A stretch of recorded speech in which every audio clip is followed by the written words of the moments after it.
anesthetists we have on the Facebook. The anesthetist is now registered as a society in Delhi, in India basically. This is a registered society. Been running this group for the last 3 years. The group was started with by Dr. Vivek Gupta. And if you actually need to be part of this group, you can actually send a request to join the group. But what normally happens is that if you do not have anything on your profile that tells you that you are an anesthetist, then Dr. Gupta may not actually approve your joining. Because I know it's not very right to actually go through somebody's profile. So if you actually are not like just some of these guys that come to me and say, oh, they requested to join the group, but they were not approved, that may be because their profile did not say anything about them, who they are. Some people don't even put photographs who they are, and that's why they may not have been approved. So if that happens, best thing is that you can actually either send Dr. Gupta a message and say that, can you please let us join? And you tell us briefly about yourself or to me. But since if you're not my friend, okay, you can send me a friend request or to Dr. Gupta. Because when you send a message, it goes to call others or other messages. Okay, it doesn't go to your main messages. So sometimes if you don't see the message and go through them, then you may not be getting an immediate response. Okay.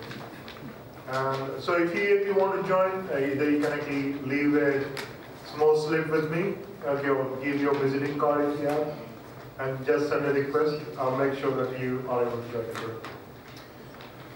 With this, we will actually move on to the next thing which we're going to talk about is loss of resistance blocks. Now these are the basic blocks. Now we don't have a nerve stimulator, or you do not, sorry. You don't have ultrasound, you don't have nerve stimulator, but that doesn't mean that you cannot actually give nerve blocks, or you cannot provide any pain relief.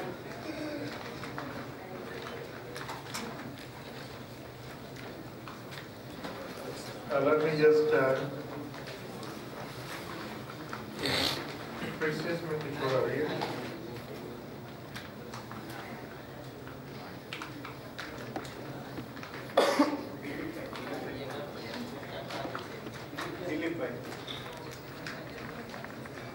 Yeah. Okay.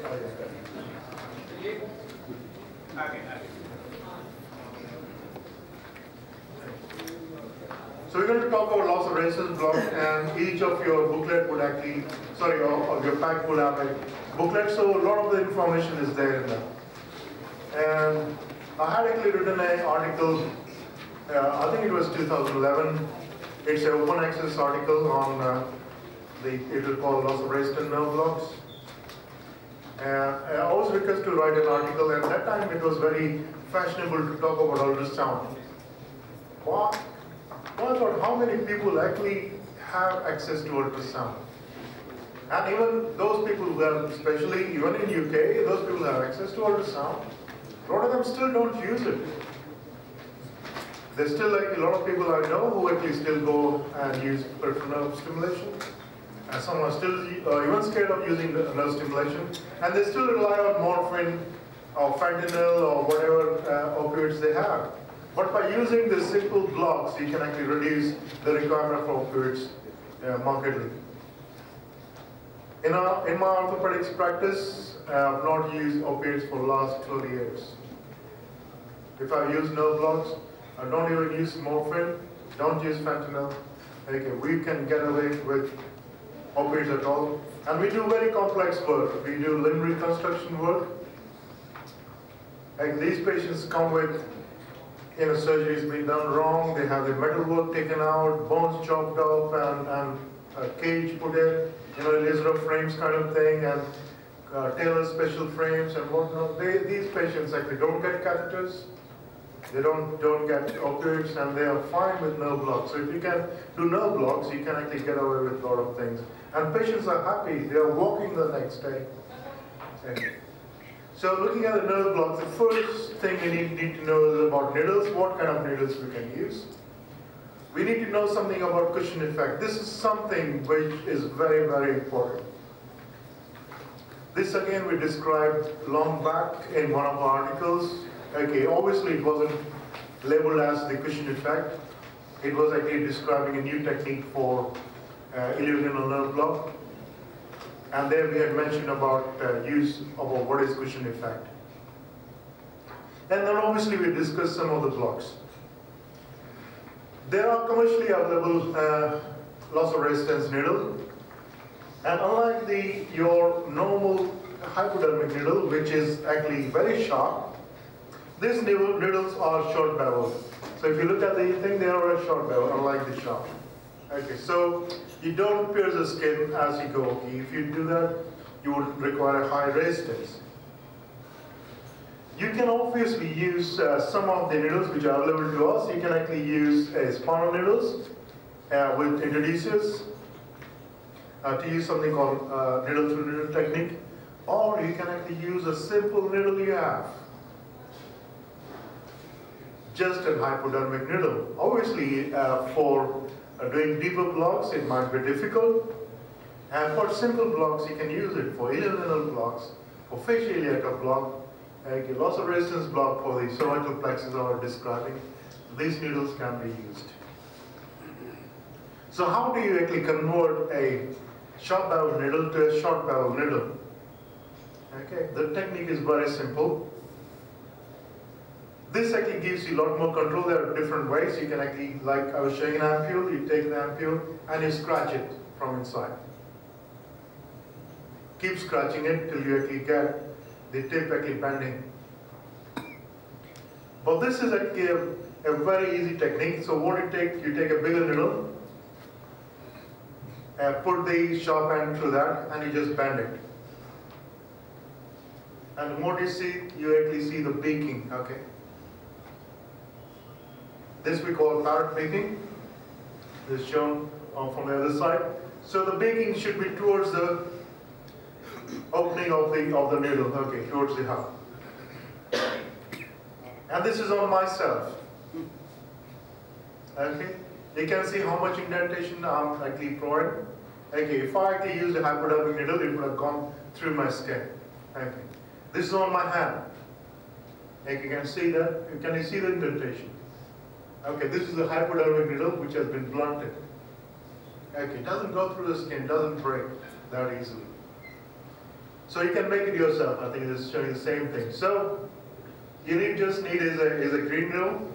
We like to use 21G, okay, good size needle, not too small. Okay, and a bigger needle. These are called drawing of needles. Okay, if you have them, that's fine, but you can use like, if you get say, use a blue needle through a green needle. Okay, and you can do this parrot beaking. Okay, so what is cushion effect? Anybody who knows about cushion effect? Okay, so we'll put a cushion on the head. What happens? This is one of the problems you face with blunt tip needles.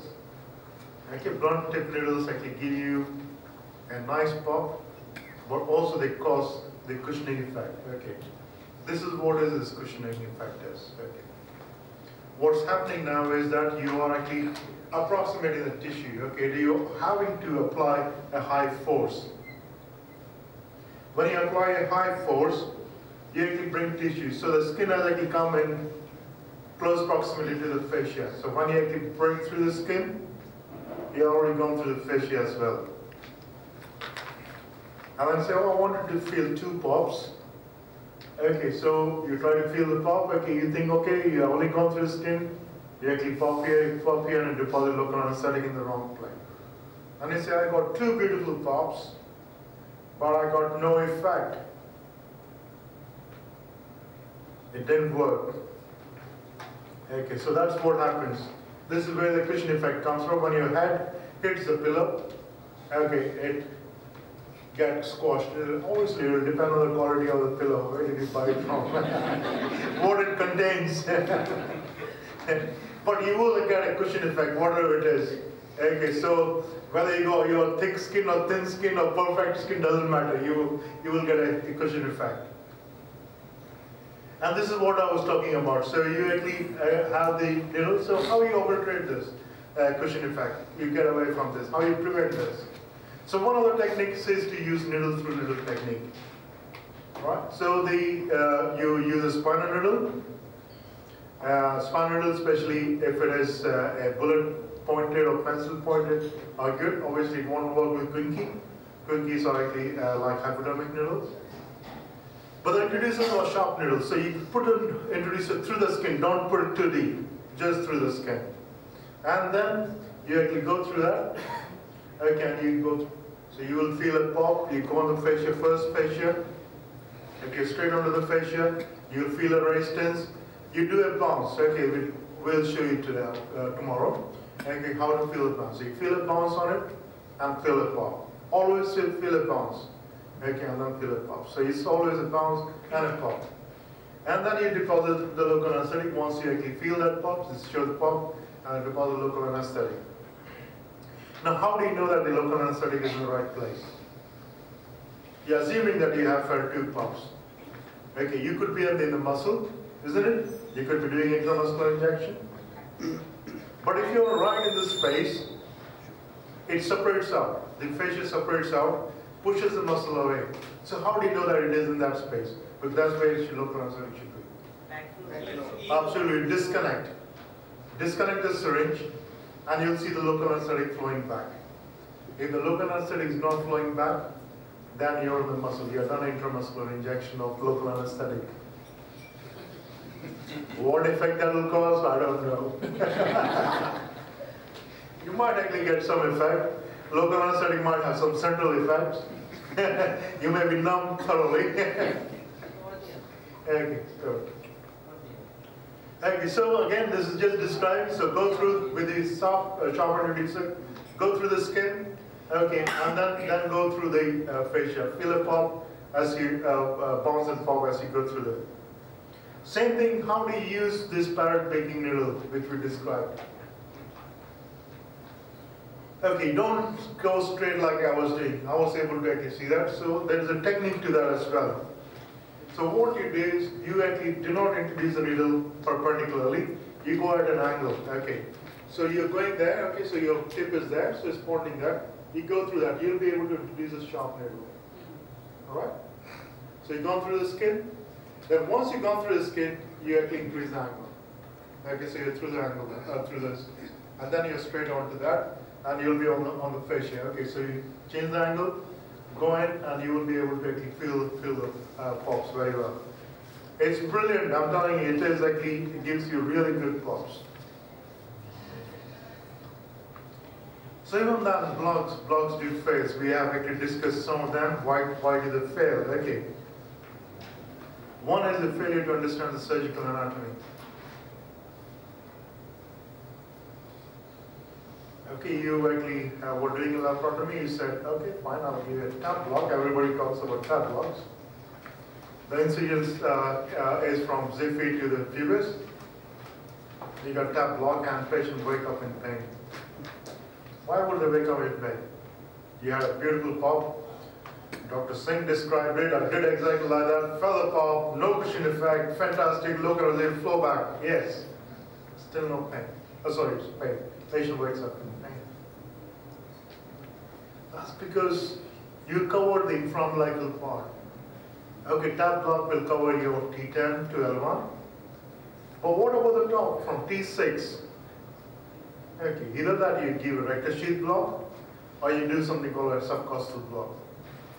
So understanding the surgical anatomy is important. And I say, oh, we told you that we could actually do a tap block for inguinal hernia. So you actually take the midpoint of your mid-axillary line from the costal margin to the iliac crest, and you go there and deposit local anesthetic, and you didn't get that pain. You still patient wakes up with pain. One thing, you did not block the which nerve? Genitofemoral nerve, the genital branch of genitofemoral nerve. Well, your surgeon can do that. They can infiltrate the sac. But also, when you do this block, you actually have L1 sparing. There are a lot of studies where they've seen that with the tab blocks, the traditional tab block, you can still have L1 pairing.